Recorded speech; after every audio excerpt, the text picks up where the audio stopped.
The FIA will be bringing a new technical directive to the Singapore Grand Prix. The new technical directive is not entirely new. A similar technical directive was also in force in 2021 until the end of 2022. In 2023, though, the technical directive, which was more or less a solution to a temporary problem, was included in the set regulations. Since this year, the flexibility allowed is more precisely defined in the regulations.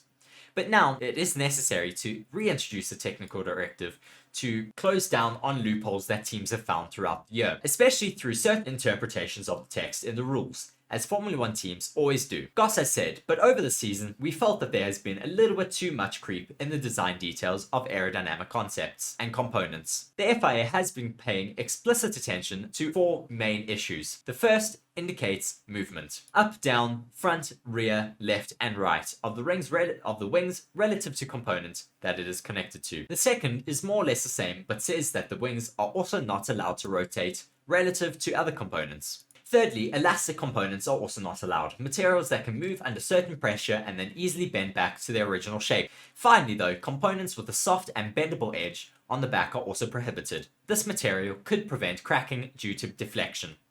So a lot of loopholes closed now in the regulations by the FIA, just trying to crack down on any little loopholes that teams are able to find and where they're able to just eke out any little bit of performance. Maybe this is Red Bull, maybe this is some of the other teams. We don't necessarily know who this is aimed at, or maybe this is just general loopholes being changed by the FIA, things that they've maybe done research and found that they're just closing it down to make sure that there is fairer racing going forward into the future.